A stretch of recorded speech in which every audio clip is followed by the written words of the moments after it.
Hey everyone, Vanessa Wheeler here with Premier Guitar. Before we get started, don't forget to like and subscribe below. Today we are taking a first look at a brand new pedal taking on the sound that defined the shoegaze genre. It is the Melee by Walrus Audio. Let's dig in. The Melee brings together reverb and distortion in a reorderable format that provides the user with an almost continuous variety of combinations due to the joystick, which functions as a mix control. Reverb mix is controlled along the X or horizontal axis and distortion along the Y or vertical axis. You aren't limited to one kind of reverb either. The three reverb modes, ambient delay, octave down, and reverse reverb with feedback can be cycled through by depressing both the bypass and sustain stomp switches, changing color to indicate which setting you're on. The three toggle switches along the left side control tone, reverb decay, and the order of distortion and reverb in series. The tone toggle moves from a normal tone setting on the left, dark mode in the middle, and bright mode in the right. The decay toggle moves from short decay on the left, medium decay in the middle, and maximum on the right. And the decay toggle also has a secondary function as a modulation control.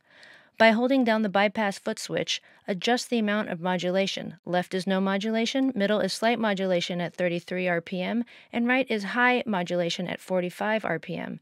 In reverse mode, this secondary function sets the amount of feedback for the decay time. As you might expect, holding down the sustain foot switch ramps up the reverb trail to maximum, while a quick press and release of the switch latches the current reverb decay. You can also press and hold the bypass foot switch to temporarily activate the pedal. Releasing the bypass turns off the effect and the effect will fade out.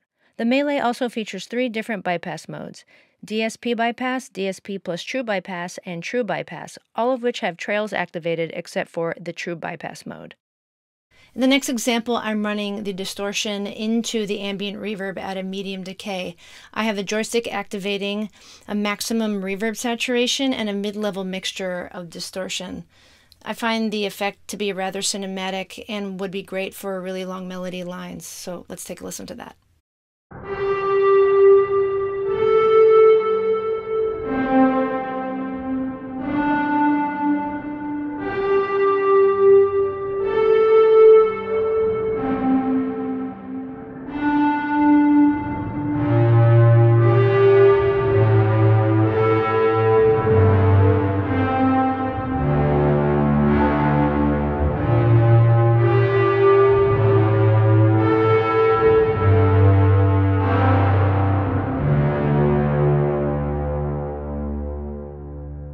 In this example, I take the same theme from the previous, but I switch the effects. I have reverb running into the distortion, I decrease the decay time, and I brighten the tone. The mix is almost entirely reverb, and it has the effect that someone is playing in a room far away.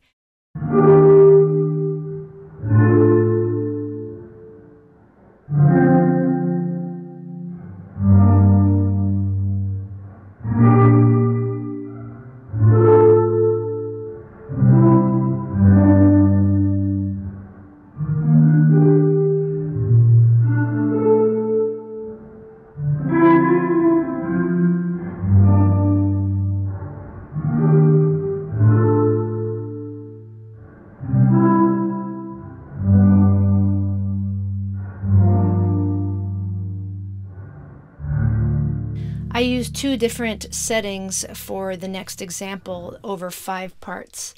For the primary chordal part, I use a long reverb decay that's obfuscated by a low reverb mix, whereas the string-like elongated parts have a high reverb saturation and mid-level distortion to really bring out those long notes. So let's take a listen to that.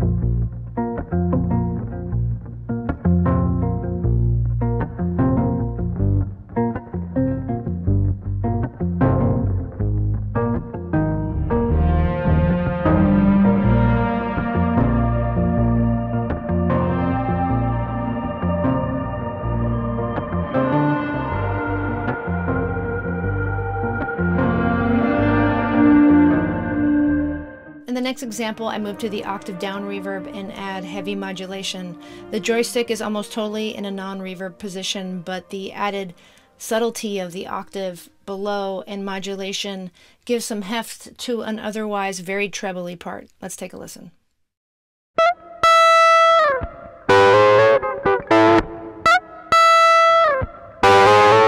In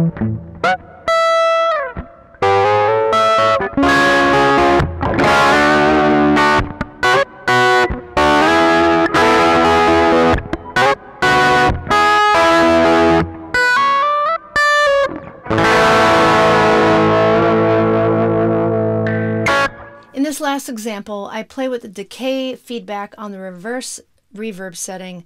By playing staccato or palm muted type notes, I get a creaky rocking chair like sound that is both eerie and really charming. And when you change the way you play, if you play more open, the notes bloom. If you play with a harder attack, then you get longer sustained notes that have the distortion coming through. So it's a lot of fun. Let's take a listen to that.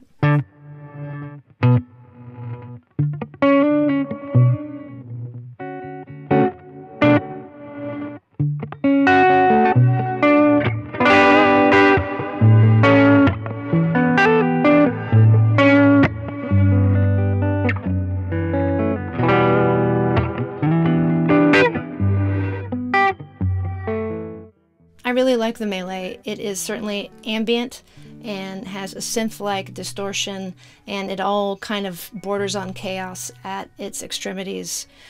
Because of that, the second you plug it in, you know exactly what it's about. It is elongated and gritty and far away and full of memory, and sometimes all of those things all at once. I also really enjoy the fact that you only get 3 different tone versions, you only get 3 different modulation and 3 different reverbs. It's just enough of what you need, and it's the right amount of what you need, and all the variety is in this joystick. Of course, I'd like to see the melee in stereo one day, but for a pedal that came out of late 80s and 90s music inspired by anxiety, it's really gratifying to see that the melee knows exactly what it's about. So with that, I am Vanessa Wheeler with Premier Guitar, and I will see you next time.